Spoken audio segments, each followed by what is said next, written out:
একদিকে শেখ হাসিনা যখন একটা বল করছেন, ইউনূস সরকার একটা ব্যাট করতেছে, আবার ইউনূস সরকার বল করলে আওয়ামী লীগ কিন্তু আরেকটা ব্যাট করতেছে। কেউ পাবে তো কেউ পাবে না, তা হবে না তা হবে না। আওয়ামী লীগের জন্য বিশাল সুসংবাদ। আজকের এই ভিডিওটি তাদের জন্য যারা আওয়ামী লীগকে খুব ভালোবাসেন, দ্বিতীয়ত তাদের জন্য যারা শেখ হাসিনাকে পছন্দ করেন আনকন্ডিশনালি, তৃতীয়ত তাদের জন্য যারা আওয়ামী লীগের যারা অপকর্মকারী দুর্নীতিবাজ তাদেরকে আসলে শাস্তি দিতে চান। স্যার ইউনূস ক্ষমতা ছাড়া হতে যান, কিন্তু এই যে ক্ষমতা ছাড়া হওয়ার প্রসেসটা সেটা আসলে কিভাবে হবে? ক্ষমতাচ্যুত হওয়ার প্রসেসটা কি? এখানে অনেকগুলি সাইন আছে, অনেকগুলি প্রেডিকশন আছে, but in a general sense যেভাবে তার ক্ষমতা যাবে। সরকারের অভ্যন্তরীণ সূত্র বলছে, অধ্যাপক ইউনূসের নেতৃত্বাধীন অন্তর্বর্তী সরকারের ওপর এখন চাপের পাহাড়। রাজনৈতিক চাপে ডক্টর মোহাম্মদ ইউনূস যথেষ্ট কোণঠাসা এবং অসহায় হয়ে পড়েছেন। আমাদের বড় নির্মম জিনিস ক্ষমতা, এমনই যে বাপ ছেলেকে ছাড়ে না, ছেলে বাপকে ছাড়ে না। তো সুতরাং এখন বিষয়টা সে না, বিষয়টা হলো যে অনেক ভেজাল ঢুকে 12 হাত বাঙ্গের 13 হাত বেশি। আমি জানি এটা আপনারা মোটামুটি বেশি জানেন। 12 হাত বাঙ্গের 13 হাত বেশি, বেশি না বিচি। বাংলাদেশের রাজনীতিতে একটা বাঙ্গি আছে, একটা বাঙ্গি করলে ভুলই বোগা, কয়েকটা বাঙ্গি আছে। আসসালামু আলাইকুম প্রিয় দর্শক, নতুন একটা নিউজে সবাইকে স্বাগতম। প্রিয় দর্শক, ভিডিওর শুরুতেই অনেকগুলো ভিডিওর অংশ বিশেষ আপনারা ইতিমধ্যে দেখেছেন। দেখেই বুঝতে পারছেন আজকের ভিডিওটি কতটুকু গুরুত্বপূর্ণ এবং আকর্ষণীয় হতে চলেছে। চলুন কথা না বাড়িয়ে একটা লাইক দিয়ে সম্পূর্ণ ভিডিও দেখে আসি। তার আগে বলবো, যারা এখনও চ্যানেলটি সাবস্ক্রাইব করেননি তারা সাবস্ক্রাইব করে দিবেন, আর যারা সাবস্ক্রাইব করেছেন তাদেরকে ধন্যবাদ। আসসালামু আলাইকুম রহমতুল্লাহি ওবরকাতুহু।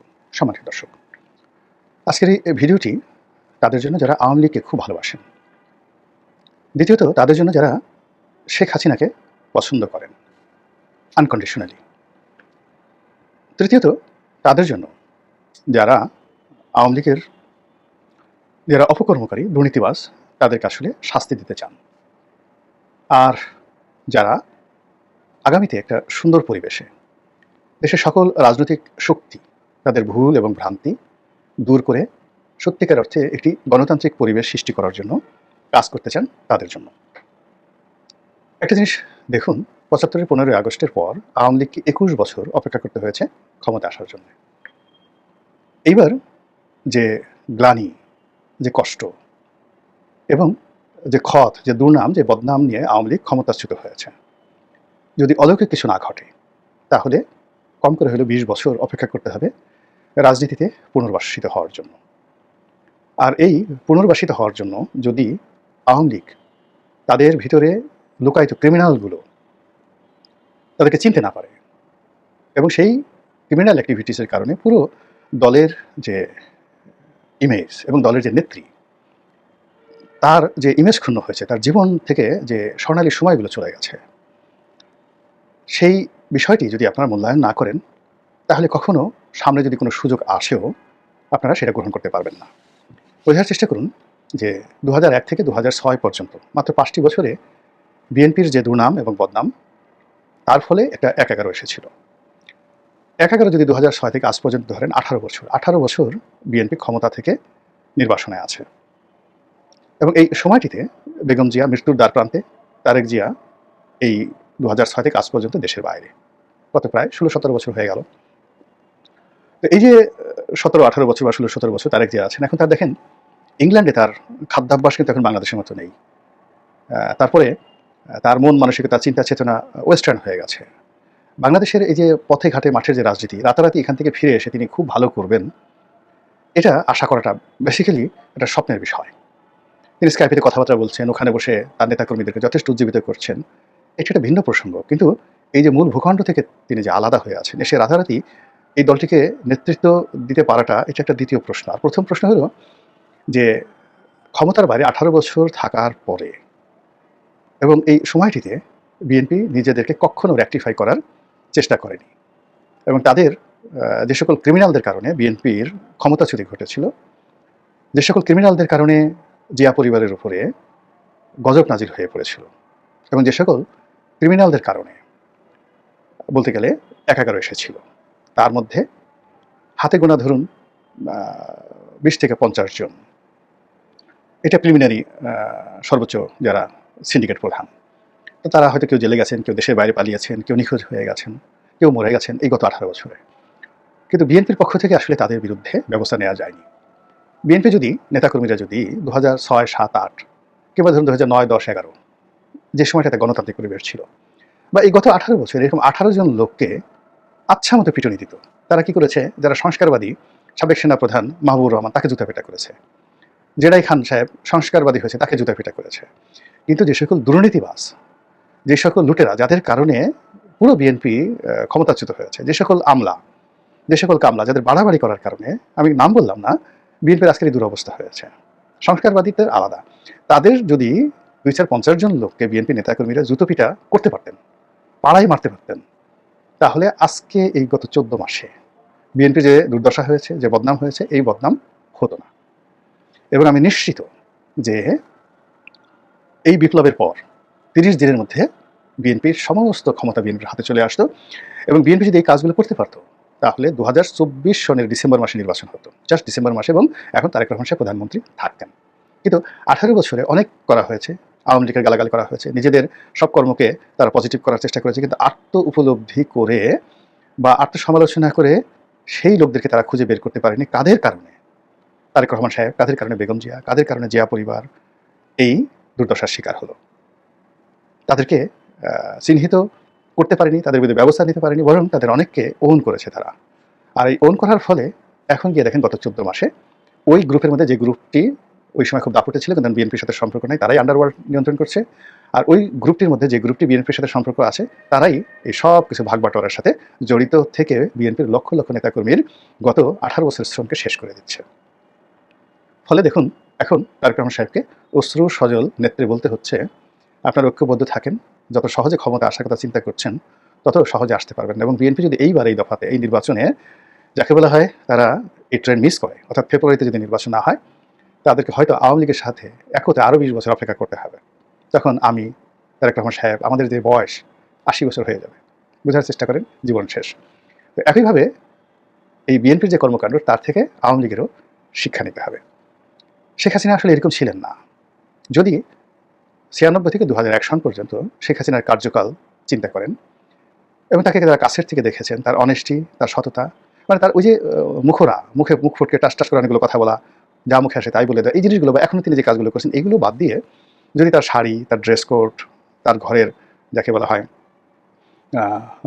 তার ঘরের ফার্নিচার, খাবার দাবার, সব কিছু যদি আপনি দেখেন, আমি তো সেই 111-এর সময় দেখেছি, ওই সময়টাতে আমার চাইতেও অনেক অনেক দারিদ্রতার জীবনযাপন তিনি করতেন। জাস্ট একটা ছোট্ট উদাহরণ দিয়ে আমি যা সমালোচনা করব, বিপু, নসরুল হামিদ বিপু, সে আমার পাশে বসতো। তো নসরুল হামিদ বিপু একদিন মন খারাপ, এমপি আমার পাশে বসে মন খারাপ। তা বললাম যে কী হলো, আপনি মন খারাপ কেন? আমার 1 বছর সিনিয়র। তো বলে যে দেখো, আজকে শেখ হাসিনা খুব বকা দিল, আমি ভালোর জন্য একটা কাজ করলাম, নেত্রী আমাকে বকা দিলেন। কেন? বলে যে সুধা সদনের দোতলাতে নেত্রী যেটা বাথরুম, সেটা মানে রিপেয়ার করার জন্য আমার উপর দায়িত্ব পড়েছিল। এই কারণ হলো, হঠাৎ করে ওখানে সিআর এর অফিস করবে, সিআরআই ওটার অফিস করবে, এই জন্য একটা বাথরুম নষ্ট ছিল। তো ওটা শেখ হাসিনা যেটা যাকে বলা হয় যেভাবে চেয়েছেন, ও তার চেয়ে একটু ভালোভাবে করছে, বেশি পয়সা খরচ করছে। তো ছবিটি আমাকে দেখালো, তো দেখলাম যে বিপু যেটা করেছে সেটাও আমার যে বাথরুম ধানমন্ডিতে, তার অর্ধেকও না, মানে তার সাথে অনেক অনেক নিম্নমানের। কিন্তু ওটাই শেখ হাসিনা বকা দিয়েছেন যে বড় লোকের ছেলে, ইচ্ছা মতো টাকা পয়সা খরচ করো, এইভাবে মানে টাকা খরচ করা ঠিক না। আমি এই কথা বলছি 2010 সনের। তো 2010 সনে সুধা সদনের দোতলার শেখ হাসিনার পার্সোনাল বাথরুমে বেশি টাকা, কত 1010 টাকা বেশি খরচ করেছে, এজন্য বিপুকে গালাগালি করেছে। সেই শেখ হাসিনার বিরুদ্ধে কেন 15 লক্ষ কোটি টাকা দেশের বাইরে পাচারের অভিযোগ আসবে? সোজা বাংলা কথা।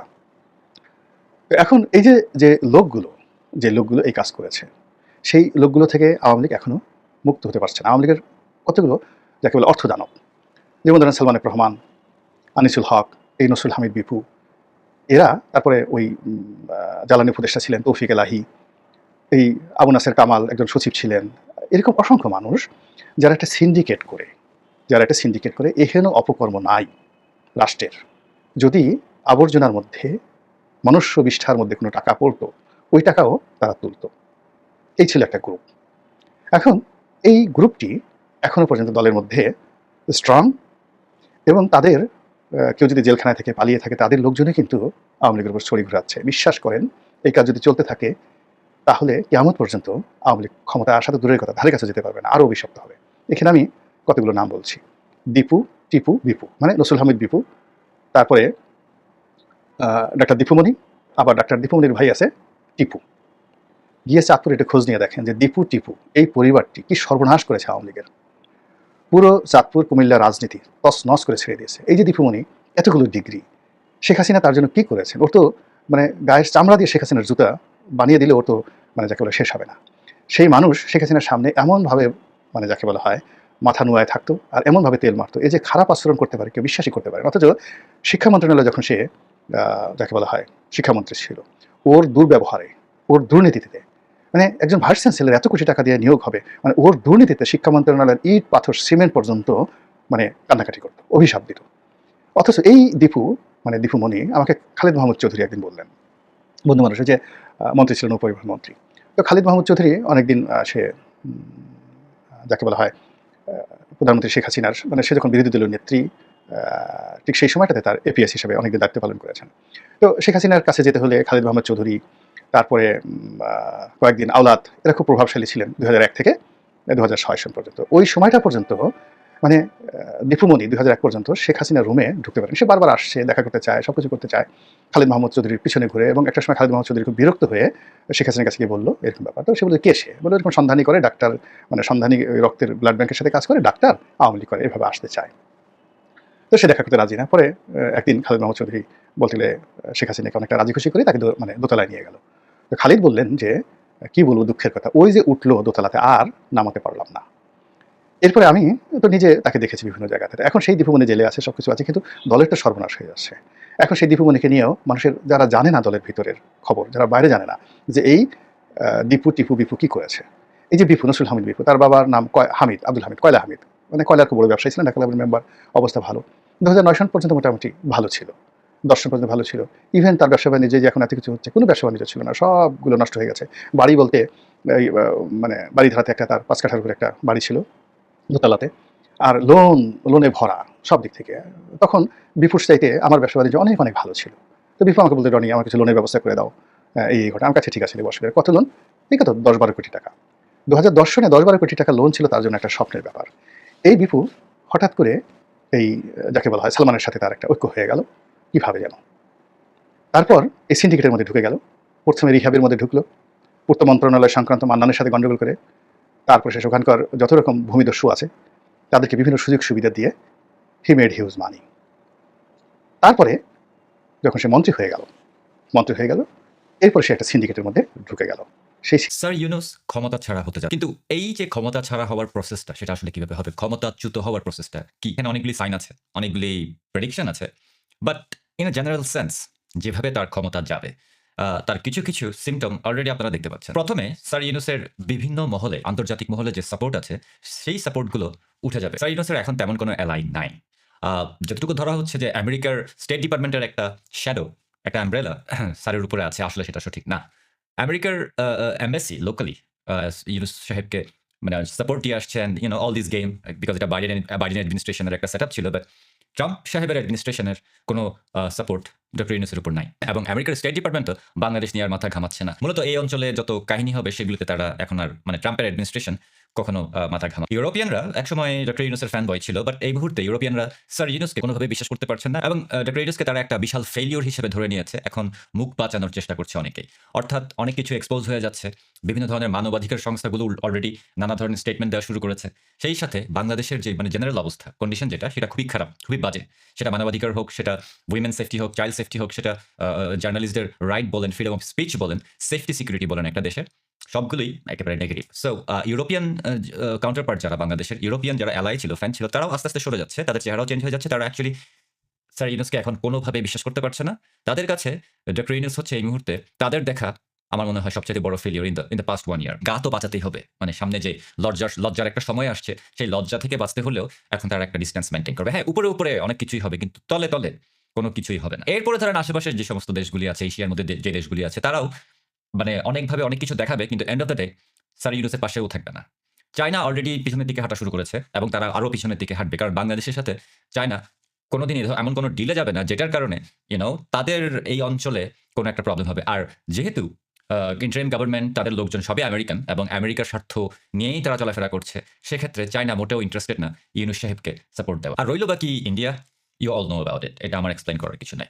এগুলি গেল হচ্ছে ইন্টারন্যাশনাল ব্যাপার স্যাপারগুলি আর কি। ইন্টারন্যাশনাল সাপোর্ট টোটালি চলে যাচ্ছে, শুধুমাত্র একটা দেশের সাপোর্ট থাকবে ওনার উপরে, সেটা হচ্ছে পাকিস্তানের সাপোর্ট, যেটা আপনারা অলরেডি দেখতে পাচ্ছেন। কিন্তু এই পাকিস্তানের সাপোর্ট নেওয়া মানে হচ্ছে বড়সড় একটা বিপদ।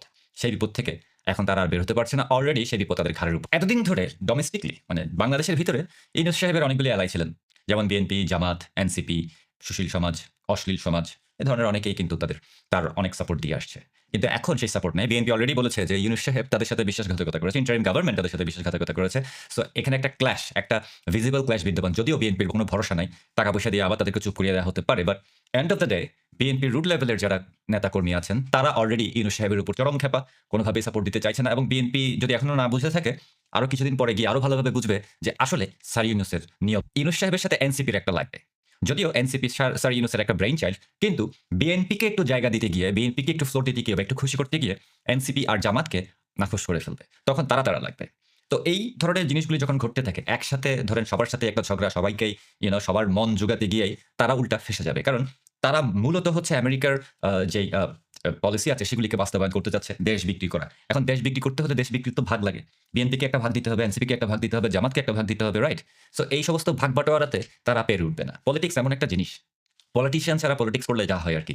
ডক্টর ইউনূসের অবস্থাও সেরকম হয়েছে, সে দেশকে বিক্রি করছে ঠিকই, কিন্তু ভাগ বাটোয়ারা বেশিরভাগই নিজের কাছে রেখে দিয়েছে, অল্প অল্প করে ছাড়ছে এনসিপির জন্য, বিএনপির জন্য, জামাতের জন্য বা অন্যান্য যারা শেয়ার হোল্ডার আছে তাদের জন্য। এভাবে করে তাদের সাথেও একটা গ্যাঞ্জাম লেগে যাবে, অলরেডি লাগছে। আর যেহেতু 5ই আগস্টের পর দেশটাই ভাগ বাটোয়ারা হয়েছে, কোনো জায়গায় দেখবেন জামাতের লোকজন আছে, কোনো জায়গায় বিএনপির লোকজন আছে, কোনো জায়গায় এনসিপির লোকজন আছে। সো নির্বাচন কমিশনে বিএনপি পন্থী মানুষ বেশি হলে দেখা যাবে সচিবালয়ে জামাতপন্থী মানুষ বেশি, আবার পুলিশে দেখবেন হয়তো অন্য কিছু। সো এই জিনিসটার কম্বিনেশন হবে না। স্যার ইউনূস বারে বারে ধরা খাবে, বারে বারে বাড়ি খাবে। এইভাবে করে তার লোকাল যেই পাওয়ার সিস্টেমটা আছে, লোকাল যে সাপোর্ট আছে, সেটা আস্তে আস্তে চলে যাবে। এগুলি হচ্ছে ছোটখাটো ফ্যাক্টর। আর বড় ফ্যাক্টর হচ্ছে আওয়ামী লীগকে যেহেতু ব্যান করে রেখেছে, একটা দলকে যত বেশি ব্যান করা হবে, বিশেষ করে এত বড় দল, বাংলাদেশের সবচেয়ে বড় রাজনৈতিক দল, তাদেরকে যদি এভাবে নিষিদ্ধ করে রাখা হয়, ব্যান করে রাখা হয়, তারা মূলত শক্তিশালী হবে। প্রতিদিনই মিছিল আজকে একটা হলে কালকে 10টা হবে, তারপর দিন 20টা হবে, আরো শক্তিশালী হবে, তাদের ন্যারেটিভটা আরো শক্তিশালী হবে। আর এর মধ্যে একেবারে আন্তর্জাতিকভাবে আওয়ামী লীগ একটা বিশাল বড় আওয়াজ দিয়েছে। বিভিন্ন আন্তর্জাতিক মিডিয়ায় আওয়ামী লীগ নিয়ে লেখা হচ্ছে, পুরো খেলাটাই এখন ইন্টারন্যাশনাল হয়ে গেছে, এটা এখন ডোমেস্টিক খেলা নাই। আর আওয়ামী লীগের ইন্টারন্যাশনাল অ্যালায়ের অভাব নাই, দেখলে মনে হবে হয়তো নাই, কিন্তু আছে। না হলে এত আওয়াজ হতো না। চারিদিক দিয়ে কথাবার্তা আসছে, বাংলাদেশে কি হচ্ছে এগুলি এখন পুরো দুনিয়ার মানুষই জানে, যারা ইম্পর্টেন্ট, যারা জানা দরকার, তারা খুব ভালো করেই জানে। বাংলাদেশ যে একেবারে ডুমড হয়ে গেছে এটা সবাই জানে, এবং ইন্টারন্যাশনালি এটা নিয়ে অনেক বড় বড় প্রেশার অলরেডি আসা শুরু করেছে এবং আরও আসবে। স্যার ইউনূসের পাওয়ার সিস্টেমের মানে যেই মূল ভিত্তি, যেমন ধরেন বিভিন্ন ধরনের ফোর্সেস বা যারা ওনাকে টিকিয়ে রেখেছে, তাদের সাথেও ওনার একটা ক্ল্যাশ অলরেডি হয়ে গেছে, যেটা আরো বড় ক্ল্যাশে পরিণত হবে। মুখে যে যতই বলুক না কেন যে সাপোর্ট দিব, হ্যান করবো, ত্যান করবো, কিন্তু আলটিমেটলি ইউনূস সাহেবের নিয়ত কিন্তু সবাই জানে। স্যার ইউনূস একটা বুলশিট ইলেকশন করতে চাইছেন ফেব্রুয়ারিতে, যেখানে আওয়ামী লীগকে ব্যান করে কিছু দলের মধ্যে ভাগ বাটোয়ারা করবে, এবং সেই প্রসেসটাতে উনি নিজেকে সেফগার্ড করবেন এবং নিজের হাতেও কিছু ক্ষমতা রেখে দিতে চাইবেন। বা যদি নতুন একটা কেয়ারটেকার গভর্নমেন্ট হয় ইলেকশনের আগে, সেই কেয়ারটেকার গভর্নমেন্টকে কন্ট্রোল করতে চাইবেন স্যার ইউনূস, যেটা কেউই মেনে নেবে না। আর তাছাড়া ফেব্রুয়ারিতে আওয়ামী লীগকে ছাড়া ইলেকশন হলে সেই ইলেকশনের কোনো গ্রহণযোগ্যতা ডেফিনেটলি থাকবে না, এবং ইন্টারন্যাশনালি এটার কোনো অ্যাকসেপ্টেবিলিটি থাকবে না, এবং ওই ইলেকশনের মাধ্যমে যে ক্ষমতায় আসবে সে 6 মাসের বেশি ক্ষমতায় টিকবে না। অলরেডি দেখতে পাচ্ছেন যে বিএনপি মানে কোনো ফ্লোরই পাচ্ছে না, আর জামাত ক্ষমতার দখল করার চেষ্টা করছে, ক্ষমতা আরো পিছিয়ে নেওয়ার চেষ্টা করছে, অর্থাৎ ইলেকশনকে আরো পিছানোর চেষ্টা করছে। কারণ এই মুহূর্তে জামাত অনেক বেশি পাওয়ার এনজয় করছে, তাদের হাতে অনেক ক্ষমতা চলে গেছে, সব জায়গায় তাদের লোকজন, স্বাভাবিকভাবে তারা কখনো চাইবে না বাংলাদেশে ইলেকশন হয়। কারণ ইলেকশন হলে জামাতের মতো দল কোনোদিনও ইলেকশনে জিতা তো দূরের কথা, মানে ছোটখাটো আসনও খুব কম পাবে। আর এনসিপির কথা বললাম না, এনসিপির তো কোনো কিছুই না, এটা একটা কিশোর গ্যাং পার্টি। সো কিশোর গ্যাং পার্টির পলিটিক্যাল কোনো ভবিষ্যৎ নেই, এটা সবাই জানে। সো তারাও চাইবে যে ইলেকশনে না গিয়ে কোনোভাবে অন্য কোনো উপায়ে যদি সরকারের ভিতরে থেকে যাওয়া যায়, কোনো পাওয়ার থাকে, কারণ তাদেরকে সেফগার্ড করার আসলে কেউ নাই। এনসিপিকে কেউ বাঁচাতে আসবে না, এনসিপিকে কখনো বিএনপি ব্যাকআপ দিবে না বা বাঁচাবে না, এনসিপিকে ডক্টর ইউনূসও বাঁচাতে পারবে না। তো এনসিপির সেফ এক্সিট বলতে কিছু নেই এখানে। সেফ এক্সিট আছে শুধু ইউনূস এবং তার আশেপাশে যে উপদেষ্টারা আছেন, তারাও সব উপদেষ্টা না, কিছু কিছু উপদেষ্টা। আর বাকি যারা আছে তারা বেসিকলি এক্সপোজড, কারণ তারা এত বড় একটা ক্রাইম করেছে বাংলাদেশে। গত জুলাই আগস্টে যা হয়েছে সবই একটা ষড়যন্ত্র, এটা একটা দেশ বিরোধী ষড়যন্ত্র, একেবারে দেশদ্রোহিতা, এগুলি বিশ্বাসঘাতকতা দেশের সাথে, দেশের মানুষের সাথে, এগুলি এখন সবাই জানে। সো এই জিনিসটা থেকে বাঁচার উপায় খুব কম। এখন যতই ইনডেমনিটি করা হোক, যত ধরনের ল করা হোক, যতই জুলাই সনদ করা হোক, এটা হোক ওইটা হোক, কোনো লাভ নাই। কারণ যেই মুহূর্তে একটা মানে প্রপার গভর্নমেন্ট আসবে, বিশেষ করে যে মুহূর্তে আওয়ামী লীগ যদি আবার কখনো ক্ষমতায় আসে, সাথে সাথে এই জিনিসগুলোর বিচার হবে এবং এগুলি নিয়ে কথাবার্তা আলোচনা হবে, এবং এগুলির পিছনে, এই ষড়যন্ত্রের পিছনে যারা ছিল তাদের বিচার ওয়ান ওয়ে অর আনাদার হবে। সো এই সমস্ত যারা প্লেয়ার ছিল, ছোট প্লেয়ার, বড় প্লেয়ার, কিশোর গ্যাং হতে শুরু করে, সবারই একটা ডেফিনিট সেফ এক্সিট দরকার, যেটা এখন তারা পাগল হয়ে খুঁজছে কিন্তু পাচ্ছে না। এবং স্যার ইউনূস সেই ব্যবস্থা করতে পারছেন না, কারণ তাদের যে সেফ এক্সিট সিস্টেম ছিল, ব্যাকআপ সিস্টেম ছিল, সেটা এখন আর কাজ করছে না। তাদেরকে কেউ নিবে না, না আমেরিকা নিবে, না ইউরোপ নিবে, না অস্ট্রেলিয়া নিবে, তাদেরকে কেউ নিবে না। অনেকেই হয়তো কোনো লাইন ঘাট করে বের হয়ে যেতে পারবে, বাট বেশিরভাগই বাংলাদেশে থেকে যেতে হবে। মনে রাখবেন, লাল প্রোফাইল পিকধারী অনেকেই ছিল, লাল বদর হাজার হাজার ছিল। এই সমস্ত লাল বদর সবাই তো আর প্লেনে করে ভাগতে পারবে না, রাইট, ক্ষমতা চলে গেলে। সো এই সমস্ত ব্যাপারগুলো নিয়ে একটা বিশাল ক্ল্যাশ সামনের দিকে আসছে, এবং এই ক্ল্যাশে এই সমস্ত প্লেয়ারগুলো কখনো টিকতে পারবে না, কারণ বাংলাদেশের মানুষ সেই কনফ্লিক্টে ইনভলভ হয়ে যাবে। এবং বাংলাদেশের মানুষের মাথায় এখন যেহেতু ঢুকে গেছে যে দেশ স্বাধীন না, দেশকে স্বাধীন করতে হবে, আবার দেশকে আবার ঠিক করতে হবে, তখন এই মুহূর্তে বাংলাদেশের মানুষের সবচেয়ে বড় শত্রু হচ্ছে ইউনূস, এনসিপি, জামাত এবং বিএনপি। বিএনপি একটা বোকামি করেছে, বিএনপি চাইলে এই লিস্ট থেকে বের হয়ে যেতে পারতো, বাংলাদেশের মানুষের শত্রু না হয়ে তারা বন্ধু হতে পারতো। কিন্তু যেহেতু তারা সবকিছুতে সাপোর্ট করেছে, বঙ্গবন্ধুর ধানমন্ডি 32 ভাঙা হতে শুরু করে, মুক্তিযুদ্ধ এবং মুক্তিযোদ্ধাদের অপমান করা হতে শুরু করে, বাংলাদেশে ইতিহাস বিক্রি হতে শুরু করে, ইতিহাস বিকৃতি হতে শুরু করে, টর্চার, আওয়ামী লীগের নেতাকর্মীদের হত্যা, তাদের জেলে দেওয়া, তাদের নামে ফেক মামলা করে, এগুলো সবই তো বিএনপি করেছে। সো বিএনপি ওই লিস্টে পড়ে গেছে। Politically BNP actually dead in principal. বিএনপির অ্যাকচুয়ালি মানে পলিটিক্যাল কোনো ফিউচার নাই যদি না তাদেরকে কেউ জোর করে কোলে করে ক্ষমতায় বসিয়ে দেয়। এটাই চাইছে বিএনপি, কারণ বিএনপি ইলেকশন হলেই ধরাটা। আর রইল বাকি আরেকটা বড় ফ্যাক্টর, যে কারণে সবচেয়ে বেশি প্রেশার ফিল করবেন ডক্টর ইউনূস এবং তার সাথে আশেপাশে যারা আছে, সেটা হচ্ছে জঙ্গি। বাংলাদেশে এই মুহূর্তে প্রচুর পরিমাণে জঙ্গি ইম্পোর্ট করা। গত 2 দিন আগেও আইএসআই এর 6-7 জন অফিসার বাংলাদেশে এসেছে, এমিরেটসের একটা ফ্লাইটে করে, সকালবেলা নেমেছিল তারা ল্যান্ড করে। এবং এরা বাংলাদেশে বেসিক্যালি জঙ্গি ট্রেনিং, রেডিকালাইজেশন করা এবং বাংলাদেশকে কনফ্লিক্ট জোনে রূপান্তরিত করার জন্য যা যা করার তা করছে। এই মুহূর্তে বাংলাদেশে পাকিস্তানিদের জঙ্গি ক্যাম্প আছে। আওয়ামী লীগ বলছে জাতিসংঘ যেগুলোকে নির্বাচনী সহযোগিতা দেওয়ার ক্ষেত্রে তাদের নীতি হিসেবে চিহ্নিত করে, যেগুলো সাধারণ পরিষদ অনুমোদন করে, জাতিসংঘ সনদে যা যা বলা আছে তার সবগুলোকে এবারের নির্বাচন, ফেব্রুয়ারিতে বাংলাদেশে যে নির্বাচন হতে যাচ্ছে তা প্রশ্নবিদ্ধ করে, এবং সেগুলোর একটি শর্ত ফেব্রুয়ারির নির্বাচনে পূরণ হচ্ছে না। শেখ হাসিনা তার সাম্প্রতিক সাক্ষাৎকারে পরিষ্কারভাবে বলেছেন, এফপির সঙ্গে সাক্ষাৎকারটাতে, যে আওয়ামী লীগ মনে করে যে এই যে আওয়ামী লীগকে বাদ দিয়ে নির্বাচন, সেটা আসলে দেশকে আরো দীর্ঘস্থায়ী বিভক্তির দিকে ঠেলে দেবে। শেখ হাসিনা সম্প্রতি আন্তর্জাতিক গণমাধ্যমগুলোতে যে সাক্ষাৎকার দিয়েছেন, সেখানে পরিষ্কার করেই বলেছেন যে তার দল আওয়ামী লীগের অংশগ্রহণ ছাড়া বাংলাদেশে ফেব্রুয়ারির নির্বাচন অনুষ্ঠিত হলে সেই নির্বাচনটি কিছুতেই গ্রহণযোগ্য হবে না, কারণ সেখানে তার দলের লাখ লাখ কোটি কোটি মানে মিলিয়ন্স অফ ভোটার্স অংশ নেবে না, সকলে গণবয়কট করবে এবং সেই গণবয়কটের মুখে নির্বাচনটি গ্রহণযোগ্যতা পাবে না, আর যারা নির্বাচিত হবে তারাও কোনো ইলেকটোরাল লেজিটিমেসি বা নির্বাচনী বৈধতা পাবে না। তিনি ওই সাক্ষাৎকারগুলোতে, বিশেষ করে রয়টার্সের সাক্ষাৎকারে পরিষ্কার করে বলেছেন যে আওয়ামী লীগের ভোটারদেরকে তারা অন্য কোনো দলে ভোট দিতে বলছেন না, এবং তিনি মনে করেন যে তার দলের ভোটাররা আওয়ামী লীগবিহীন ওই নির্বাচনে ভোট দিতে যাবে না। কিন্তু নির্বাচনটি ঠেকিয়ে দিতে হবে, নির্বাচন ঠেকাতে কোনো প্রত্যক্ষ ভূমিকা আওয়ামী লীগ নেতা কর্মী সমর্থকদের বিষয়ে কাছে তাকে রাখতে দেখা যায় নাই ওই সাক্ষাৎকারগুলোতে। তবে আওয়ামী লীগ যে নির্বাচনটিকে অগ্রহণযোগ্য করে তুলতে বিরামহীন কাজ করে যাওয়ার সিদ্ধান্ত নিয়েছে, অন্তত আন্তর্জাতিক পরিসরে, সেটা ক্রমেই খুব পরিষ্কার হয়ে উঠছে। গত কিছুদিন ধরে শেখ হাসিনার আন্তর্জাতিক গণমাধ্যমের সঙ্গে সাক্ষাৎকারগুলোতে তো বটেই, গত কিছুদিন ধরে শেখ হাসিনা, আওয়ামী লীগের নেতারা অত্যন্ত সক্রিয় হয়ে উঠেছেন আন্তর্জাতিক পরিসরে। তাদের প্রতি যে অন্যায় বা অবিচার করে তারা মনে করেন যে দলটিকে নিষিদ্ধ করে দেওয়া হয়েছে, এবং তাদের নেতাকর্মীদের বিষয়ে যে গণগ্রেফতার, মামলা, হামলা, ভয়াবহ নির্যাতন চলছে সেই বিষয়টি, এবং তারা মনে করছেন যে অন্যদিকে আন্তর্জাতিক পরিসরে জাতিসংঘ সহ বিভিন্ন প্রতিষ্ঠান যে বয়ান বা যে সমর্থন হাজির করেছে ইউনূস সরকারের প্রতি, এই প্রত্যেকটি বিষয়ে তাদের প্রশ্ন তোলা জরুরি হয়ে পড়েছে। এবং এর আগে আমরা দেখেছি যে সাবেক পররাষ্ট্রমন্ত্রী একে আব্দুল মোমেন, তিনি জাতিসংঘ মহাসচিবকে সরাসরি চিঠি লিখেছেন। তিনি দীর্ঘ সময় জাতিসংঘ স্থায়ী প্রতিনিধি হিসেবে কাজ করেছেন, এবং তিনি জাতিসংঘকে চিঠি লিখে বলেছেন যে জাতিসংঘ মানবাধিকার হাই কমিশনারের দপ্তর মানে ভলকার টুর্কের দপ্তর বাংলাদেশের জুলাই আগস্ট ঘটনা নিয়ে যে প্রতিবেদন তৈরি করেছে, সেটা এত একপেশে কেন, এতটা ইউনূস সরকারের প্রতি পক্ষপাত দোষে দুষ্ট কেন, সেটা এখন জাতিসংঘ মহাসচিবের দ্রুত তদন্ত করে দেখা উচিত। কারণ তিনি প্রশ্ন তুলেছেন যে কি করে সেই প্রতিবেদনে জুলাই আগস্ট আন্দোলনকারীদের ভয়াবহ সহিংসতার কথা নাই, কি করে সেই প্রতিবেদনে পুলিশ হত্যার কথা নাই, কি করে সেই প্রতিবেদনে রাষ্ট্রীয় সম্পদে যে ধ্বংসযজ্ঞ চালানো হয়েছে জুলাই আগস্ট আন্দোলনের সময়, সেই বিষয়গুলো কি করে নাই। এই প্রশ্নগুলো এখন মহাসচিবের তুলে যে ওই প্রতিবেদনের বিষয়ে পাল্টা তদন্ত করা উচিত, এমন একটা চিঠি সাবেক পররাষ্ট্রমন্ত্রী মানে আওয়ামী লীগের সাবেক পররাষ্ট্রমন্ত্রী লিখেছেন জাতিসংঘ মহাসচিবকে। এর মধ্যে আওয়ামী লীগ প্রখ্যাত British law firm Doughty Street Chambers, বিখ্যাত ব্রিটিশ আইনজীবীদের ফার্ম, সেটিকে দিয়ে আইসিসিতে মানে আন্তর্জাতিক অপরাধ আদালতে এমন তদন্তের আহ্বান জানিয়েছে যেখানে তারা বলেছে যে আওয়ামী লীগের নেতা কর্মীদের ওপর যে ভয়াবহ অত্যাচার চলছে 2024 আগস্টের পর থেকে, সেটার তদন্ত করতে আন্তর্জাতিক অপরাধ আদালতের স্বতঃপ্রণোদিত হয়ে ভূমিকা নেওয়া উচিত। কারণ ইউনূস সরকার বা বাংলাদেশের বর্তমান সরকার সেই বিচার, সেই তদন্ত, সেই প্রতিকার কখনো করবে না যেখানে এরই মধ্যে ডাউটি স্ট্রিট চেম্বার্স দাবি করেছে 400-র বেশি আওয়ামী লীগ নেতাকর্মীকে হত্যা করা হয়েছে 2024-এর আগস্টের পর থেকে। সেখানে দলিলাদি সরবরাহ করে ভয়াবহ নির্যাতনের ঘটনা, গণপিটুনিতে হত্যার ঘটনা, কারা হেফাজতে মৃত্যুর ঘটনা এসব তুলে ধরা হয়েছে আন্তর্জাতিক অপরাধ আদালতকে সক্রিয় করতে। এখন আবার নির্বাচন ঠেকাতে, নির্বাচনে জাতিসংঘের সহযোগিতা ঠেকাতে আওয়ামী লীগের তরফে চিঠি পাঠানো হয়েছে জাতিসংঘে, এবং জাতিসংঘের উন্নয়ন কর্মসূচি মানে UNDP, United Nations Development Programme, ইউএনডিপির বাংলাদেশ প্রতিনিধিকে চিঠি পাঠিয়ে আওয়ামী লীগের তরফে প্রশ্ন তোলা হয়েছে যে ফেব্রুয়ারির যে নির্বাচনে একটা বিরাট অংশের জনগণকে অংশগ্রহণ করতে দেওয়া হচ্ছে না, যেখানে তাদের ভোটাধিকার কেড়ে নেওয়া হচ্ছে, কারণ তারা যে দলের সমর্থক সেই দলের নেতাকর্মীদের সেই নির্বাচনে অংশগ্রহণ করতে দেওয়া হচ্ছে না। এমন একটা নির্বাচনে জাতিসংঘ উন্নয়ন কর্মসূচি ইউএনডিপি কি করে তহবিল প্রিয় দর্শক, ভিডিওটি দেখে কি জানলেন বুঝলেন অবশ্যই আপনাদের মূল্যবান মতামত কমেন্ট বক্সে জানিয়ে দিবেন। পারলে ভিডিওটি শেয়ার করে সবাইকে দেখার সুযোগ করে দিবেন। ধন্যবাদ।